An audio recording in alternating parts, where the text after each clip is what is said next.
In the beginning, God created light, and that was the end of the first day.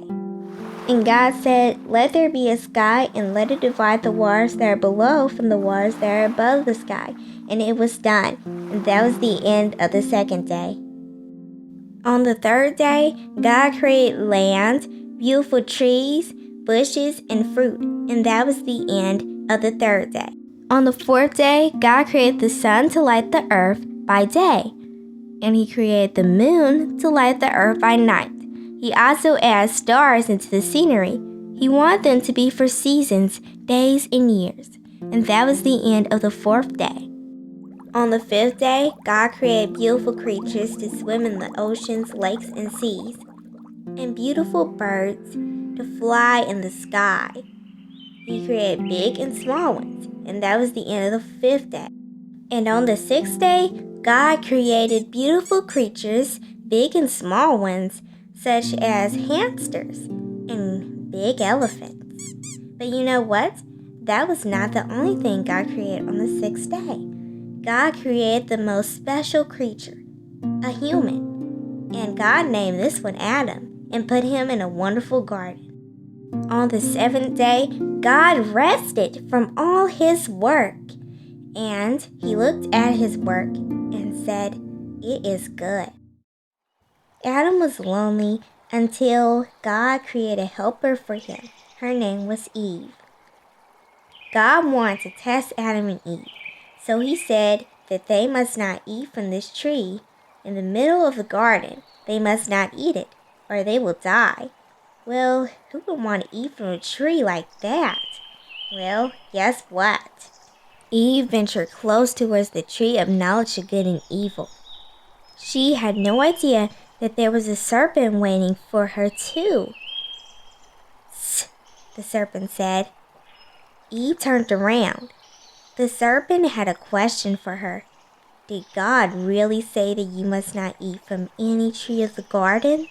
Eve replied, saying, "We may eat from any tree of the garden, but of the tree which God has said not to eat, the tree of knowledge of good and evil, He has said you must not eat from it. You must not even touch it, or you will die." The serpent disagreed with what Eve said. "You will not die, for God knows that when you eat it, your eyes will be open, and you will be like gods, knowing good and evil." Well, Eve had a decision. She could disobey God or listen. Well, she saw that the fruit looked good and that it was desirable to make one wise. So she decided, "Hey, I'll take a bite." Oh no. The serpent was happy though, because he had successfully tricked Eve. He had got Eve to disobey God.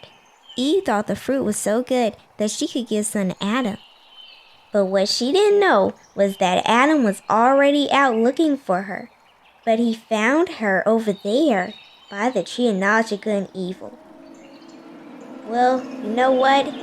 He ate it too. They knew they had messed up with God. They also knew that they were naked all of a sudden. So they sewed up fig leaves to cover their nakedness.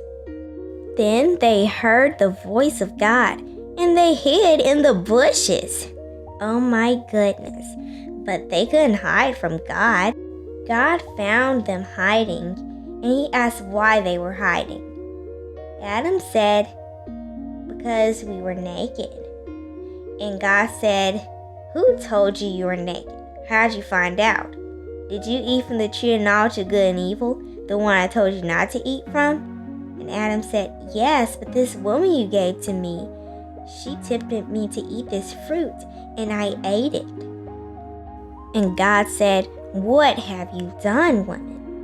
And Eve said, "The serpent, he tempted me, he deceived me, and yes, I ate the fruit."